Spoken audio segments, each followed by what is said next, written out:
स्वामी महाराज तुमच्या सर्व चांगल्या इच्छा पूर्ण करोत हीच मी स्वामी माऊलींचरणी प्रार्थना करते आणि आजच्या ह्या व्हिडिओला सुरुवात करते। इच्छा आपण प्रत्येक वेळेस असं म्हणत असतो की मी एवढे देवदेव करतो, स्वामी मला पावत नाही, माझे एकही इच्छा पूर्ण करत नाही। तर माझ्या प्रेमळ स्वामी भक्तांनो, भक्ताच्या इच्छेनुसारच देव हा काम करत असतो। तर एका मंदिरात संत नामदेव महाराजांचे कीर्तन चालू होते। बादशहाच्या कानावर त्यांची कीर्ती गेली, तेव्हा नामदेवांचे कीर्तन एक वेळ ऐकून त्यांच्या संतपदाची प्रचिती पाहण्याचा विचार बादशहाच्या मनात म्हणजेच राजाच्या मनात आला। एक दिवस नामदेवांचे कीर्तन चालू असताना बादशहा तेथे आला आणि त्याने एक गाय आणली आणि तिथे तिचा वध करायला लावला।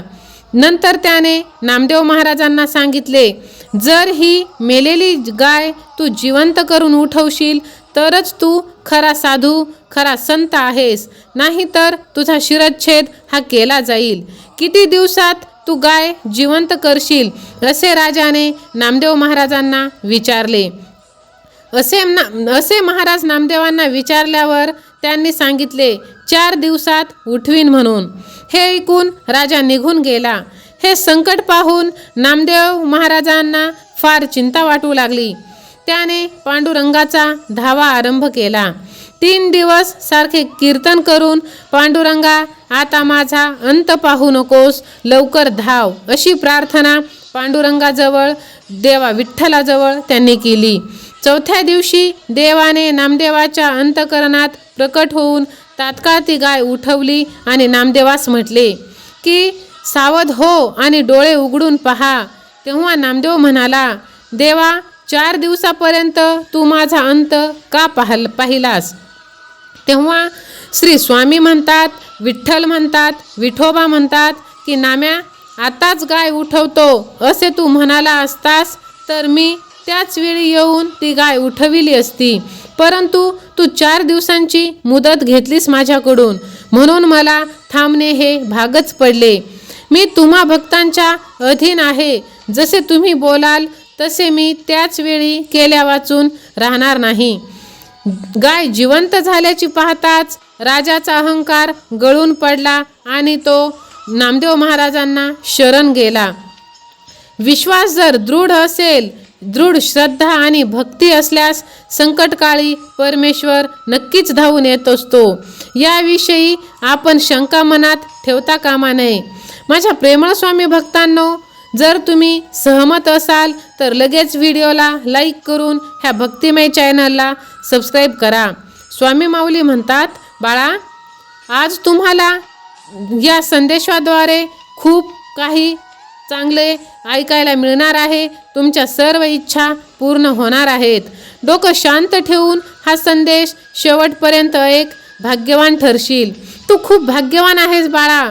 आजच्या या सुंदर दिवशी हा सुंदर व्हिडिओ तुझ्या समोर आला आहे, ज्याची तू खूप दिवसापासून वाट पाहत आहेस बाळा। ती सुद्धा इच्छा आता मी पूर्ण करणार आहे। आपल्या आयुष्यामध्ये खूप दुःख येतात बाळा, खूप संकट येत असतात, पण त्याच्यावरती आपल्याला स्वतःलाच मार्ग काढावा लागतो। स्वामींवरती विश्वास ठेवून प्रत्येक संकटात आपला मार्ग शोधत राहायचे, मार्ग नक्की सापडणार।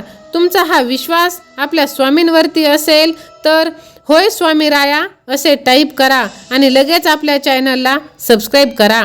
स्वामी माऊली म्हणतात, बाळा माझे तुझ्यावर खूप प्रेम आहे, खूप माझे आशीर्वाद तुझ्या डोक्यावरती आहेत। हा प्रचंड विश्वास तू ठेवूनच तू माझ्यासोबत आलेला आहेस तुझ्या आयुष्याची वाट निरंतर चालत राहण्यासाठी। तर माझ्या लेकरा, तू न थांबता न घाबरता तू तुझे काम करत राहा। तू तुझ्या आयुष्यात आलेल्या अडचणींना खंबीरपणे तू सामोरे जा। हा एकच विश्वास ठेवून की स्वामी माझ्या पाठीशी आहे, हा विश्वास ठेवून एक पाऊल पुढे तू चालत राहा। मग तुझ्या वाटेमध्ये तुमच्या कितीही काटे येऊ देत, घाबरण्याचे काहीच कारण नाही, माघार तुम्ही घ्यायची नाही, कारण स्वामींचा आपल्यावर विश्वास आहे। म्हणूनच अशक्य ते शक्य करतील स्वामी, हे कायम तुम्ही लक्षात ठेवायचे आणि पुढे चालायचे. स्वामी महाराजांचे नामस्मरण ओठी ठेवून आणि त्यांच्यावरती विश्वास ठेवून. स्वामी माऊली म्हणतात, बाळा, हा संदेश तू जर का शेवटपर्यंत ऐकलास तर तुझी सर्व चांगल्या इच्छा पूर्ण होणार आणि लवकरच एक आनंदाची बातमी तुला मिळणार आहे. तुझ्या सगळ्या इच्छा आता लवकरात लवकर पूर्ण होत असाच मी तुला आशीर्वाद देत आहे. बाळा, माझ्यावरचा विश्वास तू कधीही ढळू देऊ नकोस. मी नेहमीच तुझ्या पाठीशी आहे. तुझ्या प्रत्येक श्वासात मीच आहे. बाळा, कधीतरी याची प्रचितीसुद्धा तू घेऊन बघ. जो कठीण परिस्थितीमध्ये पळून जात नाही, जो परिस्थितीला घाबरून माघार घेत नाही, त्याला आमची साथ कायम भेटत असते आणि तोच आमचा खरा आणि भाग्यवान भक्त आहे. त्यामुळे बाळा, तू घाबरू नकोस, चिंता करू नकोस. निर्भीडपणे तू तुझ्या आलेल्या संकटांना सामोरे जा. बाळा, तू भित्रा बनू नकोस, लाचार होऊन जगू नकोस. कोणाची गुलामी तर तू अजिबात करू नकोस. तुला ज्या गोष्टी पटत नाही त्या स्पष्टपणे तू सांग. अरे, लोकांनी तुला नाव ठेवले तरी चालेल, स्वार्थी म्हटले तरी चालेल, पण गुलाम बनून तू राहू नकोस. मला माहीत आहे बाळा, तू हे करणार नाहीस, कारण तू माझा भक्त आहेस आणि माझी साथ तुला कायम आहे. त्यामुळे तू लाचारी, गुलामी हे करणार नाही. बाळा, तू तुझा आजचा दिवस आनंदाने घालव. इथून पुढचे तुझे सर्व दिवस मी आनंदानेच घालणार आहे. आता सर्व चिंता विसर, कारण हे सुंदर मार्गदर्शन ऐकल्यानंतर तुझ्या आयुष्यातील सर्व दुःख आता सुखात बदलले नाही तर सांग. इथून पुढे तुझे सुखाचे दिवस चालू होणार आहेत. स्वामी भक्तांनो, यामुळेच हा सुंदर मार्गदर्शन तुम्ही शेवटपर्यंत ऐका आणि लगेच चॅनलला सबस्क्राईब करा. स्वामी माऊली म्हणतात, बाळा, आता हारायचं नाही, आता डगमगायचं नाही. आता आपले सत्कर्म करायचे आणि आपल्या आयुष्यातील एक एक दिवस आनंदाने घालायचे. बाळा, आयुष्य किती दिवसाचे असते? आजचे अस्तित्व उद्या नसते. म्हणून या जगात जगावे ते हसून खेळून आनंदाने. तू स्वतःही आनंदी राहा बाळा. त्यामुळे तुझे घरचे, तुझे कुटुंबीय, तुझे आजूबाजूचे सर्व वातावरण आनंदी राहील आणि ते सुद्धा सुखी राहतील. तू नेहमी पॉझिटिव्ह राहा बाळा, कारण सकारात्मक विचारच तुला तुझ्या नवीन आयुष्याची वाटचाल दाखवत असतात. तू वाईट विचार करणाऱ्यांना तू दुर्लक्ष कर. निगेटिव्ह विचार करणाऱ्यांसोबत तू तुझ्या आयुष्यातील अमूल्य वेळ हा वाया घालवू नकोस. बाळा, आयुष्यात पुन्हा कधीच येत नाही हा जन्म. त्यामुळे हा जन्म तुला भेटला आहे तो फक्त आणि फक्त सत्कर्म करण्यासाठी आणि माझे नामस्मरण करण्यासाठी, माझी भक्ती करण्यासाठी. सहमत असाल तर होय, मी स्वामींचा लाडका भक्त आहे असे टाईप करा.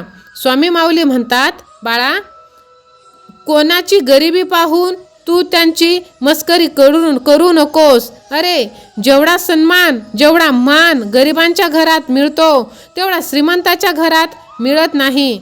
त्यामुळे तू कोणाच्याही सध्याच्या परिस्थितीला पाहून तू त्यांना हिनवू नकोस. होय बाळा, तुला काहीही बोलायचे असेल तर विचारपूर्वक बोल. ही एक कला आहे.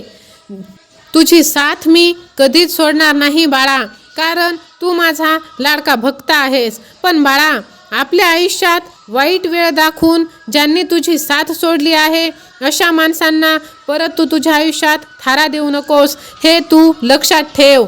तुझ्या झालेल्या चुका सर्व मी माफ केल्या आहेत बाळा, पण इथून पुढे परत त्याच चुकांची पुनरावृत्ती तू करू नकोस. माणसाने आयुष्यात इतकं व्यस्त नसावं की त्याला स्वतःचा राग यावा आणि इतकं मोकळंही होऊ नकावं की तुझा आदर कमी होईल. बाळा, तू कोणाकडून जास्त अपेक्षा ठेवल्यास तर तुझे मन तितकेच दुखवले जातील आणि तुला त्याचा त्रास होईल. त्यामुळे तू कोणावरतीही अवलंबून राहू नकोस, अपेक्षा तू ठेवू नकोस. अरे, तूच आहेस तुझ्या जीवनाचा शिल्पकार. तुला काय गरज आहे दुसऱ्यांवरती अपेक्षा ठेवण्याची? तू तुझे जीवन सुंदर आणि सुखकर बनवू शकतो. तू फक्त तुझे सत्कर्म करत राहा, तुझे विचार चांगले ठेव, तू चुकीचे काही करू नकोस आणि माझे नामस्मरण सदैव तुझ्या ओठी ठेव. बघ, तुला तुझ्या आयुष्यात मागण्यासाठी मी काहीच शिल्लक ठेवणार नाही. तू फक्त ह्या गोष्टी जर तुझ्या आयुष्यात अवलंबल्यास तर तुला सर्व काही मी देणार आहे बाळा. माझ्या प्रेमळ स्वामी भक्तांनो, सहमत असाल तर स्वामी सेवा आणि मी असे टाईप करून हा संदेश तुम्ही शेवटपर्यंत पहा. स्वामी माऊली म्हणतात, बाळा, मी तुझा हात पकडलेला आहे, त्यामुळे आता तुला कोणाचेही पाय पकडण्याची गरज नाही. आता तुला घाबरण्याचे गरज नाही. आज मी खूप खुश आहे बाळा, कारण तू माझे नामस्मरण करत आहेस. माझ्यावरती तू श्रद्धा ठेवत आहेस, विश्वास ठेवत आहेस. बाळा, कितीही वाईट संकट आली तरी तू तुझा स्वतःचा आत्मविश्वास गमावू नकोस. मग चेहऱ्यावर 1000 तुझी शंका असल्या तरी चालेल, पण डोळ्यात ही एक नवीन उमेद तू ठेव की आज जरी माझ्या आयुष्यात अडचण असेल, संकटे असतील, तरी या प्रत्येक संकटांना मी सामोरे जाणार आणि माझे यश मी मिळवणारच. कारण स्वामी माऊलींचा हात माझ्या डोक्यावरती आहे आणि त्यांची साथ सुद्धा. त्यामुळे मी यशस्वी होणारच, मी जिंकणारच. मी ज्या या मैदानात उतरलो आहे, जी लढाई लढण्यासाठी, त्या लढाईत मी यशस्वी सुद्धा होणार आहे आणि यश, कीर्ती, पैसा, सगळ्या काही गोष्टी, प्रसिद्धी मी संपादन करणार आहे. कारण माझ्या स्वामींवरती विश्वास आहे. माझ्या प्रेमळ स्वामी भक्तांनो, तुम्हालाही जर आमच्या स्वामींवरती जर विश्वास असेल तर लगेच व्हिडिओला लाईक करून ह्या भक्तिमय चॅनलला सबस्क्राईब करा आणि बाजूची घंटी देखील दाबा आणि श्री स्वामी समर्थ, जय जय स्वामी समर्थ असे टाईप देखील करा. हा व्हिडिओ ज्यांना गरज आहे त्यांना शेअर देखील करा. श्री स्वामी समर्थ.